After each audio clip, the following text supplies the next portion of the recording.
بسم اللہ الرحمن الرحیم۔ السلام علیکم۔ آج کی اس ویڈیو میں آپ کے لیے ایک اور سچی کہانی لے کر حاضر ہوئی ہوں۔ مجھے امید ہے کہ آپ کو آج کی کہانی بھی بہت پسند آئے گی۔ 6 ماہ کی تھی جب میری پرورش کرنے والا کوئی نہ رہا۔ دادا نے ایک رشتہ دار عورت کے حوالے کر دیا جو گاؤں میں رہتی تھی۔ اس نے میری پرورش کی۔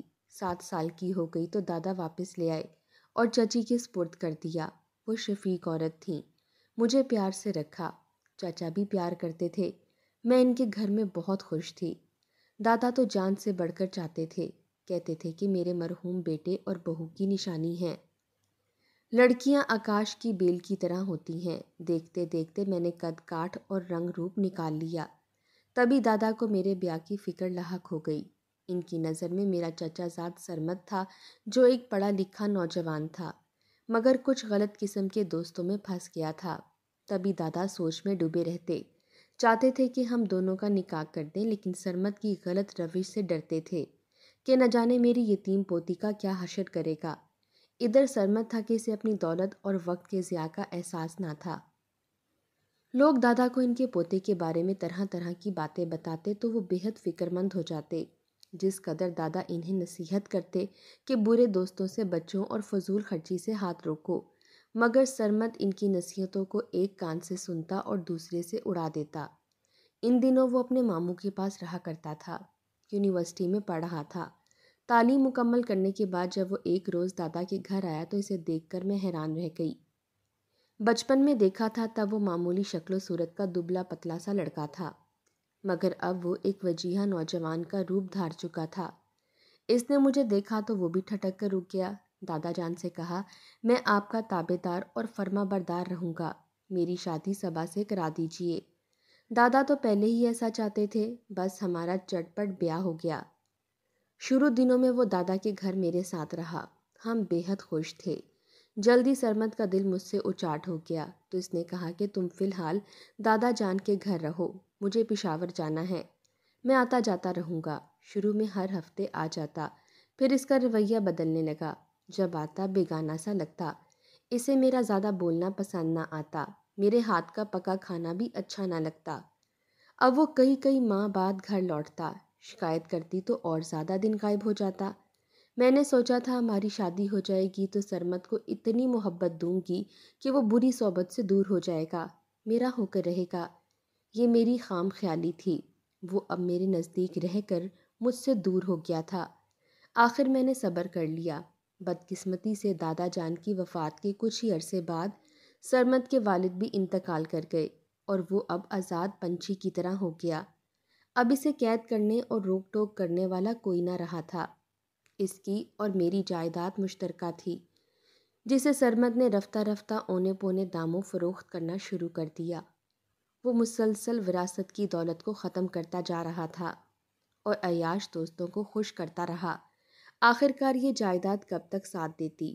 جب ہر شے نیلام ہو گئی تو بالآخر وہ خالی ہاتھ ہو گیا۔ تب وہ لوگ جو اس کی دوستی اور وفا کے دم بھرتے تھے، اس سے آنکھ چرانے لگے۔ دنیا کی بے وفائی سے دل برداشتہ ہو کر ایک روز وہ غائب ہو گیا۔ کسی رشتہ دار کو اپنا پتہ تک نہ بتایا۔ جب وہ چلا گیا تو مجھے رونے سے کام تھا۔ میری حالت پر چچی اور دیگر عزیز رشتہ دار کڑتے رہتے، لیکن وہ کچھ نہ کر سکتے تھے، اسے ڈھونڈ کر نہیں لا سکتے تھے۔ اللہ جانے سرمد کہاں جا چکا تھا۔ بالآخر ایک روز اس کے ایک دوست کے ذریعے سے پتہ چلا تو چچی اس کو منا کر لے آئیں۔ جب سرمد کو علم ہوا کہ کچھ زمین دادا جان الگ سے میرے نام کر گئے ہیں تو وہ میرے سر ہو گیا، یہ زمین مجھے دے دو، مگر چچی نے ایسا نہ ہونے دیا۔ جانتی تھیں کہ وہ اس جائیداد کو بھی فروخت کر دے گا۔ اس بات سے سرمد مزید مجھ سے ناراض ہو گیا اور ہمیشہ کے لیے ناتا توڑ کر چلا گیا، اس طرح جیسے کبھی میری زندگی میں آیا ہی نہ تھا۔ اس نے مجھے طلاق نامہ بھجوا دیا کہ مجھے بھلا دو، زمین کو عزیز رکھو، تمہیں میری نہیں زمین کی ضرورت ہے۔ اس امر کا صدمہ سارے خاندان کو ہوا، خصوصاً سرمد کی والدہ کو بہت غم تھا۔ روتی تھیں اور کہتی تھیں، ایک کاش میں تیری زمین نہ بچاتی، طلاق کا دھبا تو نہ لگتا۔ اب مجھے رونا بھی نہ آتا تھا کہ پیدائش کے دن سے ایسی بدقسمتی ساتھ لگی تھی۔ والدین رہے نہ دادا، شوہر نے بھی متلقہ کر دیا۔ زندگی میں خوشیوں کی آس سرمد سے بندھی تھی، اس نے بھی پھونک مار کر محبت کا ٹمٹماتا چراغ بجھا دیا۔ میری زندگی میں اندھیرے بھر گئے تھے۔ اس سے اچھا تھا اس سے میری شادی نہ ہوتی اور عمر بھر کنواری رہ جاتی۔ جب تک چاچی زندہ رہیں میری دل جوئی کرتی رہیں۔ ان کی وفات کے بعد میرا کوئی نہ رہا۔ سرمد کو یاد کرتی اور روتی رہتی۔ دل میں کہتی تھی کہ سرمد زمین لے لو مگر تم لوٹ آؤ۔ دعا قبول ہو گئی۔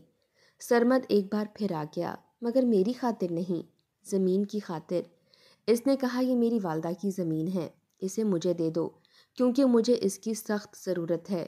ان دنوں میں بہت خستہ حال ہوں، خوددار ہوں، کسی سے مانگ کر نہیں کھا سکتا اور نہ ہی مزدوری کر سکتا ہوں۔ اب یہ زمین ہی میرے جینے کا سہارا بن سکتی ہے۔ وعدہ کرتا ہوں کہ اسے نہیں بیچوں گا بلکہ اس کے سہارے عزت کی زندگی جیوں گا۔ وہ مجھے طلاق دے چکا تھا، پھر بھی میں اس کی تکلیف نہ دیکھ سکی۔ رشتہ داروں کے منع کرنے کے باوجود میں نے وہ زمین جو میرے نام کی تھی اسے دے دی۔ اس کے بعد سرمد نے مجھ سے کوئی رابطہ نہ رکھا۔ اسی زمین کی پیداوار سے میرا گزارا چلتا تھا۔ جب زمین نہ رہی تو میں دانے دانے کی محتاج ہو گئی۔ رشتہ داروں نے مجھ پر دباؤ ڈالا کہ تمہارا کوئی کفیل نہیں، بہتر ہے کہ تم دوسری شادی کر لو۔ دوسری شادی میں نہیں کرنا چاہتی تھی کیونکہ سرمد کی یاد کی شمع اب تک میرے دل میں روشن تھی۔ ماموں نے مجبور کر کے ایک روز میرا نکاح اپنے بیٹے سے کرا دیا۔ یہ نکاح ایک مجبوری تھی ورنہ میری روح زخموں سے چور تھی۔ پھر بھی مجھے زندہ رہنا تھا۔ زندگی اللہ کا عطیہ جو تھی۔ دوسرا شوہر میرے دکھ کا خیال رکھتا تھا، وہ دکھوں کا ساتھی بن گیا۔ اس نے مجھے ہر خوشی دینے کی کوشش کی، لیکن جب ماضی کے بیتے دن یاد آتے تو دل تڑپ اٹھتا۔ اس طرح وقت گزرتا گیا۔ اللہ نے مجھے 4 بچوں سے نوازا، 2 بیٹے اور 2 بیٹیاں ہو گئیں تو میرا گھر مکمل ہو گیا، لیکن زندگی ابھی تک ادھوری تھی۔ سرمد میرے خاندان کا اکلوتا چشم و چراغ تھا، وہ میرا کزن بھی تھا۔ اس کا دکھ دل سے جانے کا نام ہی نہ لیتا تھا۔ وقت گزرنے کے ساتھ ساتھ دادا کے خاندان کے افراد اور رشتہ دار ایک ایک کر کے اللہ کو پیارے ہوتے گئے۔ میں بھی بچوں میں کھو کر ہر غم کو بھلا بیٹھی۔ پھر وہ وقت آ گیا جب میں نے اپنے پیار کرنے والے جیون ساتھی کو کھو دیا اور ایک بار پھر کفالت کرنے والے سے محروم ہو کر بدحالی کا شکار ہو گئی۔ ان دنوں میں بے حد پریشان تھی۔ دونوں بیٹے تعلیم حاصل کر رہے تھے اور ان کی تعلیم مکمل ہونے میں ابھی 2 سال باقی تھے۔ جوان تھے لیکن ابھی کمانے کے لائق نہ تھے۔ بچیاں چھوٹی تھیں، ان کے اسکول کی فیسیں دینے کے قابل میں نہیں رہی۔ جب گھر میں کھانے کو کچھ نہ ہو تو تعلیم کیوں کر دلوائی جائے۔ اسی بدحالی میں ایک روز اسکول ٹیچر کی نوکری ڈھونڈنے نکلی تو کمزوری سے چکر آ گیا اور سڑک کنارے گر پڑی۔ ایک شخص نے مجھے گرتے دیکھ کر کار روک لی، اتر کر میری جانب آیا۔ میں اسے نہ پہچان سکی، اس نے مجھے پہچان لیا۔ یہ سرمد تھا۔ فوراً مجھے اپنی گاڑی میں ڈال کر قریبی کلینک لے گیا۔ ہوش آیا تو خود کو ہسپتال میں دیکھا۔ اس روز سرمد کو پتہ چلا کہ میں کن برے حالات سے گزر رہی ہوں۔ اب وہ میری خیریت دریافت کرنے کے لیے روز فون کرنے لگا۔ اس نے مجھے بتایا کہ حسب وعدہ وہ زمین اس نے نہیں بیچی بلکہ اس کی خود دیکھ بھال کی۔ زمین زرخیز تھی جس کی وجہ سے وہ معاشی طور پر مضبوط ہو گیا۔ میرا شکر گزار تھا کہ بہت زیادہ تنگ دستی کے دنوں میں نے اس کی والدہ کی طرف سے تحفہ دی ہوئی زمین اس کو واپس کر کے اس پر بہت بڑا احسان کیا اور اس کو معاشرے میں ذلت کی زندگی گزارنے سے بچا لیا۔ اب وہ میری مدد کرنا چاہتا تھا۔ دوبارہ شادی کی پیشکش کی مگر میں نے اس پیشکش کو ٹھکرا دیا کیونکہ میرے دونوں بیٹے جوان تھے۔ وہ یہ برداشت نہ کر سکتے تھے کہ ان کی ماں دوبارہ شادی کرے۔ اپنے بچوں کو میں کھونا نہیں چاہتی تھی، اب یہی میرا سرمایہ حیات تھے۔ بڑی مشکلات سہ کر میں نے ان کو پروان چڑھایا تھا۔ انکار سن کر سرمد افسردہ سا ہو کر چلا گیا۔ میں بہت روئی۔ اس نے پھر فون کیا کہ شادی منظور نہیں، نہ صحیح، لیکن یہ زمین جو تم نے مجھے واپس کی ہے دراصل تمہاری ہو چکی ہے اور جو جائیداد پہلے ہی میں فروخت کرتا رہا ہوں اس میں بھی تمہارا حصہ تھا۔ ہماری وراثت مشترکہ تھی جسے میں اکیلے ہی اڑا بیٹھا۔ اب تمہارا حق بنتا ہے کہ اس زمین کی پیداوار سے مجھ سے اپنے بچوں کے لیے خرچہ لو تاکہ یہ پڑھ لکھ کر اپنی اپنی منزلوں کو پہنچ سکیں۔ اس نے بہت اصرار کر کے مجھے قائل کر لیا اور مجبوراً میں نے حامی بھر لی۔ یوں ہر ماہ وہ مجھے معقول رقم بھجواتا رہا۔